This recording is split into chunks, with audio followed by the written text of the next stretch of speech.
Seja muito bem-vindo a mais um vídeo do canal Física Remota. Hoje daremos início ao estudo da óptica.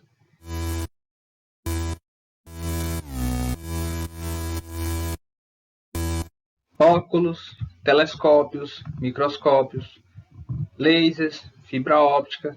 Esses são alguns instrumentos que a gente vai estudar nos conteúdos de óptica. Muito se especulou através dos tempos sobre o que era a luz. Na antiguidade, por exemplo, eles acreditavam que os nossos olhos, eles tanto podiam emitir luz quanto receber a luz. As várias explicações propostas e a evolução do conhecimento científico sobre esses fenômenos fizeram com que alguns cientistas, por exemplo, Galileu Galilei, René Descartes, Isaac Newton, eles defendessem a ideia de que a luz era constituída por partículas. Outros, como Euler, como Huygens, como Young, eles acreditavam que a luz era um fenômeno ondulatório. Então nós tínhamos dois modelos. O modelo corpuscular, que a luz se comportava como partículas, e o modelo ondulatório, que a luz se comportava como ondas. E aí, era um ou outro? Ou seria os dois? Se fosse os dois, então a luz ela tem um comportamento dual, então significa que ela pode ser tanto partícula como onda. Então, na mecânica quântica, a gente consegue visualizar, a gente consegue aceitar isso, de que realmente a luz ela pode ter esses dois comportamentos, tanto o comportamento de partícula quanto o comportamento de onda.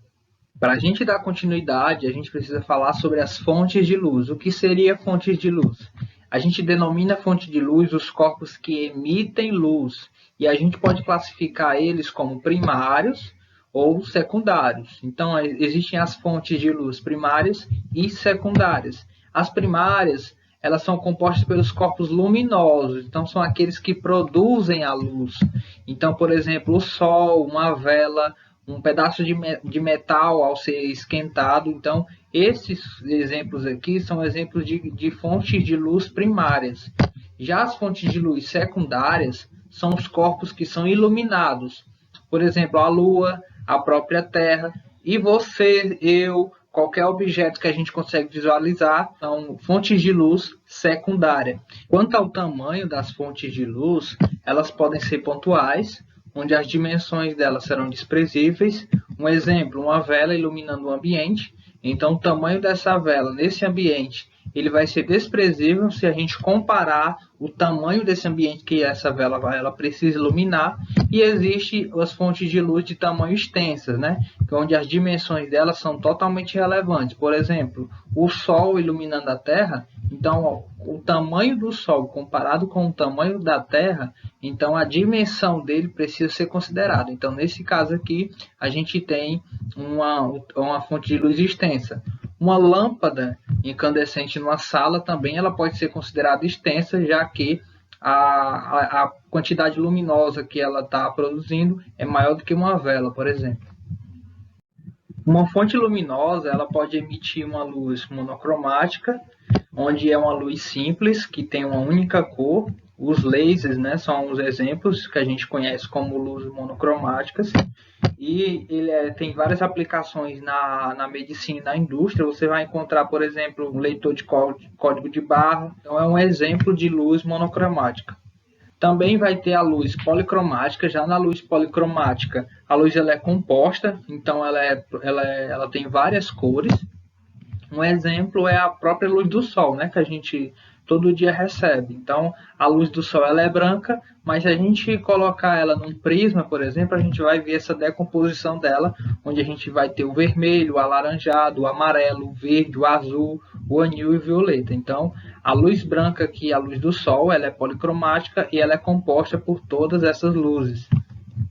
Quanto à velocidade da luz, apesar dela ser rápida, ela vai ter um valor finito. Então, ela não vai ser infinita. É um valor que a gente sabe até onde ela pode ir. Então, no vácuo, a luz ela atinge a sua maior velocidade. Quanto equivale? A velocidade da luz ela é denominada por essa letrinha C, e ela equivale a 299.792.458 metros por segundo. Aproximadamente a gente usa o 300 milhões de metros por segundo, ou 3 vezes 10 a 8 metros por segundo. Quanto à propagação da luz, a gente denomina um raio de luz a linha reta orientada que representa geometricamente a propagação da luz.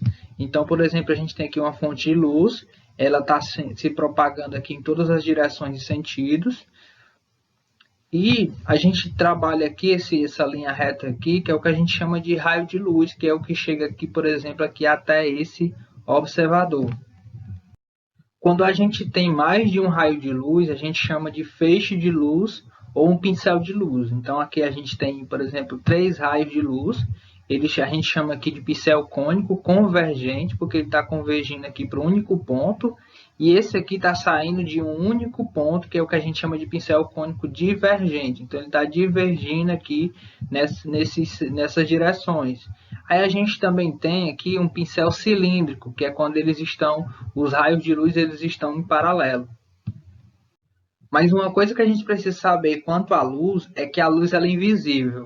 Mas como assim a luz ela é invisível? Se, por exemplo, nessa imagem eu consigo ver a luz. Na verdade, o que a gente está vendo nessa imagem é a interação da luz com as partículas que estão aqui no ar, nessa floresta. Então, por exemplo, quando você está varrendo a sua casa e você vê aquela frespinha lá na telha, e quando a poeira começa a subir, você consegue ver aquele desenho daquele pincel de luz ali na sua casa. Então, é por conta da interação da luz com essas partículas. Diante de tudo que a gente está estudando, como é que a gente consegue visualizar um objeto? Então, a primeira coisa que a gente precisa visualizar um objeto é que a luz que vem dele precisa chegar até os nossos olhos, né?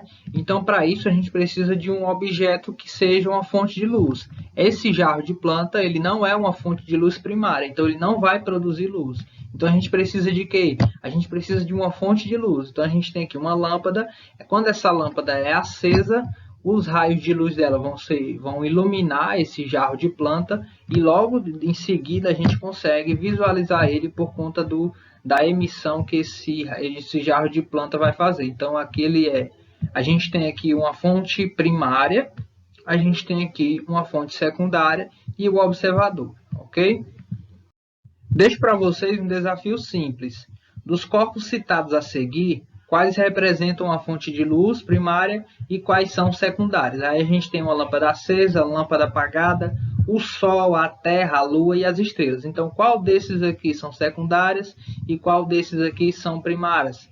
Deixa nos comentários aí para a gente ver.